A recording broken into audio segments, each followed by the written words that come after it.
ఖరారు చేసిన కొత్త రిజిస్ట్రేషన్ విలువలు ఇవాల్టి నుంచి అమల్లోకి రానున్నాయి. కొన్ని ప్రాంతాల్లో విలువలు తగ్గించగా మరికొన్ని చోట్ల పెంచారు. కొన్ని చోట్ల యథాస్థితిని కొనసాగించారు. సగటున 20% విలువలు పెరిగాయి. నివాస స్థలాలు, వాణిజ్యంగా అభివృద్ధి చెందిన ప్రాంతాల ప్రాతిపదికన విలువలు సవరించారు. గుంటూరు జిల్లాలో కొన్ని చోట్ల అధికంగా ఉన్న విలువలను తగ్గించారు.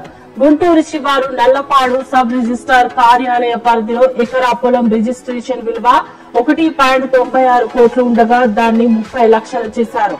సుద్దపల్లి డొంకలో ఎకరా పొలం 4.35 కోట్లు ఉండగా 1.99 కోట్లకు తగ్గించారు.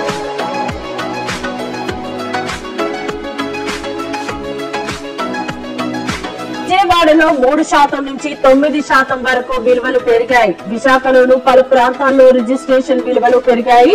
అనకాపల్లి పట్టణంలో యథాతథంగా ఉంచి జిల్లాలోని ఇతర ప్రాంతాల్లో 24% నుంచి 32% వరకు పెంచారు. కాకినాడలో కొన్ని ప్రాంతాల్లో గజం ధరను 22,000గా ఖరారు చేశారు. ఏలూరు జిల్లాలో 15% నుంచి 15% వరకు విలువలు పెంచారు.